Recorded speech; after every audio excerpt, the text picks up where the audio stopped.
How's it going, everyone? Welcome back to the channel. Just got back from work, which means that it is officially time for another Dr. Glaucomflecken video reaction. This is the end of month 1 for me as a rural medicine resident, and for today's video we're going to be reacting to one of my favorite Dr. Glaucomflecken characters from the Dr. G cinematic universe, and that is the rural emergency medicine physician. We're going to be reacting to the med student's first day on rural medicine. I've been here for a month, so let's see if the experience of the med student is what I found rural medicine to actually be like, having been here working in a rural community for the last month. So as always, we're going to start off the video by liking Dr. G's video, and let's do it. Knock, knock. Hi, I'm the new med student. Oh, come on in. Did you have trouble finding the place? Actually, yeah, quite a bit. Did you take the fan boat out here? Yeah. So I also had a lot of difficulty finding the place at first, just because if you drive up at nighttime, not a lot of lights in the community. In the daytime, it's really pretty, a lot of sunlight to make everything pretty accessible. But driving around rural communities at nighttime, for those of you that have done it before, could be really challenging, especially when there's a lot of water and you can't see your way around very much. Fan boat operator kept asking me if I wanted an MRI. That's Texaco Mike for you. Texaco Mike. Texaco Mike's first appearance in the Dr. G extended universe. MRIs, by the way, we'll talk about that.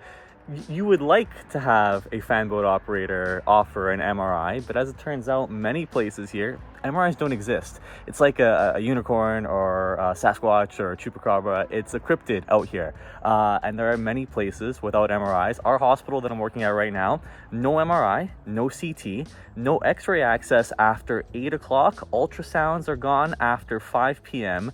And lab work, blood work, is actually on call some nights after 6 o'clock. The technicians go home. So that's what we got. He's a bit stingy with the contrast, but his diffusion weighted images, no one does it better. Okay.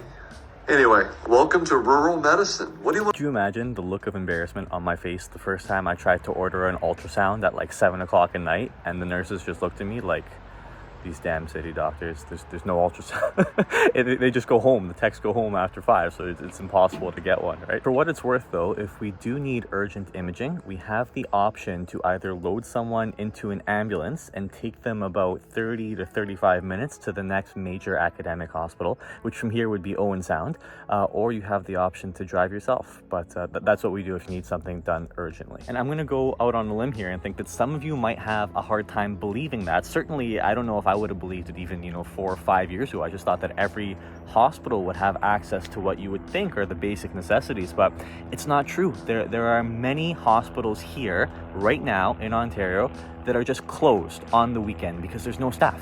And many communities, like the Chesley Hospital close by, was closed for an entire weekend because there was no nurses, no doctors, no one to keep it open, and anyone that needed to be seen had to go to the next hospital over, and then no imaging there. So it just becomes this, you go to one hospital, it's closed, go to the next hospital, no imaging, get an ambulance, get shipped somewhere else, and that just delays everything. But that's the reality of rural medicine. Do while you're here. I'm sorry?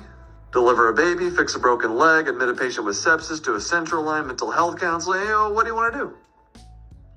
You know how to do all those things? Yeah. The nearest tertiary care hospital is 200 miles away. That is all within the scope of rural medicine out here, rural family medicine. You're doing everything. You're doing mental health, you're setting bones, so fractures. We do biopsies, facial removal of basal cell carcinoma. I had to do one of those the other day, whereas typically that's a job that we refer to plastics for big lesions on the face. Here, many patients don't want to have to go and wait for an appointment with a specialist, and they'll ask you if you're comfortable enough to do it here. And if you explain the risks, let's just say the scope of family medicine in a place that's more rural is much wider, much larger than would be in other places. So yeah, all of that falls within the scope of rural family medicine, which you have to love if you're going to go here and do something like this. Well, what if something comes up that you don't know how to do? We're in the middle of nowhere, but we still have internet. All of my patients, by the way, tell me that they have Starlink, and that's what they use. Actually, I had a patient tell me that they were installing Starlink the other day and had a scare where they almost fell. So the stereotype of do-it-yourself, risking life and limb to install a satellite to get internet out here is definitely something, especially on some of the islands around the Bruce Peninsula. It happens. Patients are okay with you just learning how to do stuff on the internet? This is a farming community. You know that, right? Let's be real for a second. No, you don't tell the patients that you're stepping into the back room to learn something on the internet. You're telling the patients that you're going into the back room to get the forms to bring back and consent them. But if you need a refresher in the back and you're doing a procedure you haven't done in a while, listen, you are trying to cover as much scope as is possible, and the doctors here are amazing, and they really are able to do that. Yeah. Have you ever told a farmer to drive 3 hours away to get a lumbar puncture? No. He'll say, okay, then drive his tractor home and do it himself. Oh my God. Worst case scenario. Had a patient once with a really bad injury that they gave themselves while cutting down a tree, and only came into the emerge to be seen by us because his wife told him to come. Otherwise, he was very happy to go home and try and first aid it himself. It was quite severe. Giant raccoon just popped up on the on the staircase and then ran off. Came in because his wife told him to. I tried my best to put it back together myself. We stapled it up, we called ortho, got him an appointment to be seen at a later date, and gave him a tetanus shot because it was way expired. But this guy was more than happy to go home and just try and clean it up with some rubbing alcohol. So happens. A patient's really sick. I just faxed Texaco Mike and he fanboats the patient wherever they need to go. Texaco Mike. That man fanboats like the wind. Hey, Doc. I don't know if any of you watching has clued into this already, but this character is 100% rural family medicine in Florida. 100% close to the Everglades. You got fan boating. You'll see in a second, but they talk about rattlesnakes and anti-venom, and you can't change my mind otherwise. Rural family medicine is a Florida rural doctor here. That's what we're seeing for sure. Little Eli's in room 3. He's got an ear infection. Again? All right, give him a sticker. I'll be right there.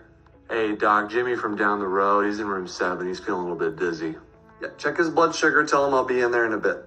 Hey, Doc, do you have any more of that anti-venom? Bee, snake, or spider? Possum. Here you go. Quick side note about that. I didn't know until I got here, but being in a drastically different community than where I'm working right now, here we have rattlesnakes. So we have the Massasauga rattlesnake, we have bears, we have raccoons I just saw previously, all sorts of fire ants and different insects that I'm not used to.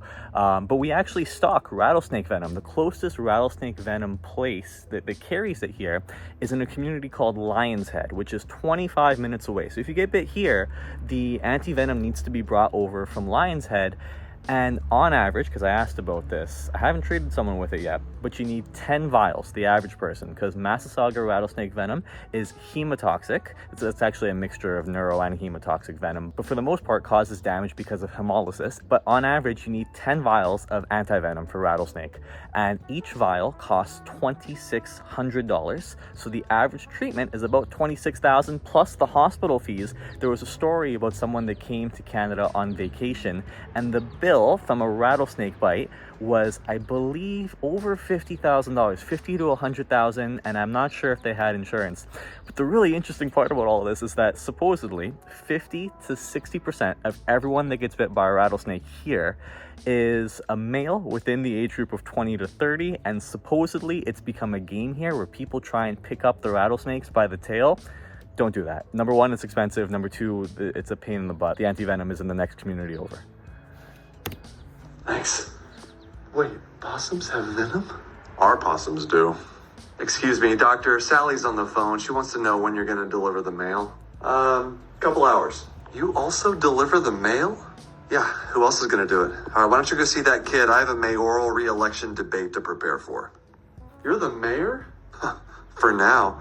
I'm running up against a goat who's got some pretty impressive ideas. That's a play, by the way, on there actually are rural communities where animals have been elected to office over people running through one reason or the other. But the obvious joke there is rural family physicians being involved in so many different things. And we actually have this legendary doctor in this area here who is involved in dive medicine, scuba diving medicine, and was supposedly one of the individuals that actually helped, he's an ex-military gentleman, helped develop the dive tables. And to this day, I believe believe he's in his late 60s or early 70s, but is actively involved in retrieval of people that have medical emergencies underwater. So he's always on call. They call him, he shows up to the area, drops down, gets them from the bottom, and helps them in terms of treatment and redirects to the pressure chamber.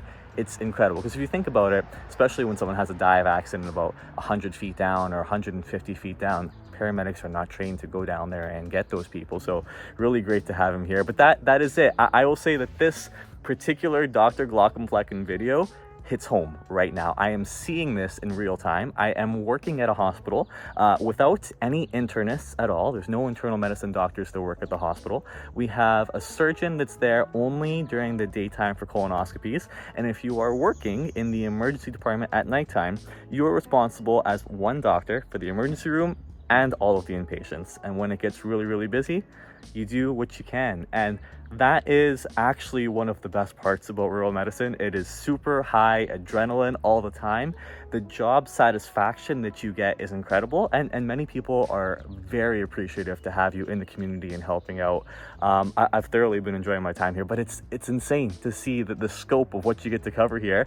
And once again, Dr. G hits it out of the park. He knows exactly the stereotypes of rural medicine doctors. That is what we're seeing here. I give this video 10 out of 10.